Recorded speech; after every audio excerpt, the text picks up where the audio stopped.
Here's how you play root as the Woodland Alliance. Now you notice something different as you set up the game for the Woodland Alliance, and that is that when you set up the game board, there's an awful lot of soldiers for the cats. There's also a few soldiers for the birds in the bottom corner. But the Woodland Alliance will not have a single soldier on the board. This is because the Woodland Alliance are the smaller creatures of the forest. Their lives are in turmoil by this war between cats and birds, so they're going to launch a guerrilla war against those larger factions. Thankfully at the start, you'll be able to take 3 cards and place them in your supporters deck. These are animals that are loyal to your cause and willing to offer you a little help. So when your turn starts, in your birdsong there'll be 2 stages. First to revolt, then to spread sympathy. You can do as many or as few of these as you need to, but you must do them in order. But at the start, you're not going to be able to revolt. So let's look at spreading sympathy.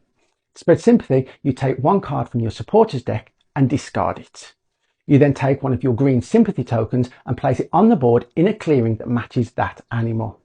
Now, any enemies that send pieces into that clearing will have to pay you 1 matching card into your supporters deck and you'll gain points. But it also means you can think about revolting at future turns. So to revolt, you take 2 matching sport cards, and remember birds are wild, and you discard those. You then remove all enemy pieces from a clearing that matches those cards. You then take your base for that animal type and place it in that clearing. You take one of your green soldiers and place it in the officer's part of your board. You then take another soldier and place it in the clearing. Now keep that base safe, because if you ever lose the base, you must discard all supporters of that type, including birds, and you lose half your officers rounded up. But this is where your game can really begin.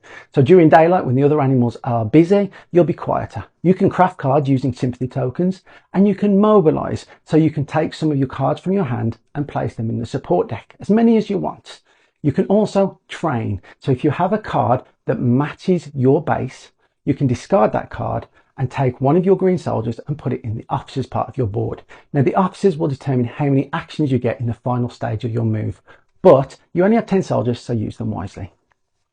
In the evening, when the other animals are settling down, this is when you get busy. You can move, you can recruit, and you can do battle, just like all the other factions. And just like the factions, to battle, you roll the dice. The highest number goes to the attacker, the lower number to the defender. But in your case, if they attack you, you're a guerrilla organisation, so you get to use the higher dice roll, no matter whether you're attacking or defending. Finally, you can do what's called organise. So you take one of your green soldiers and remove them from the board, replacing them with a sympathy token. That'll be invaluable as sympathy tokens get more expensive. But to finish, you just draw a card just like everyone else. Have fun.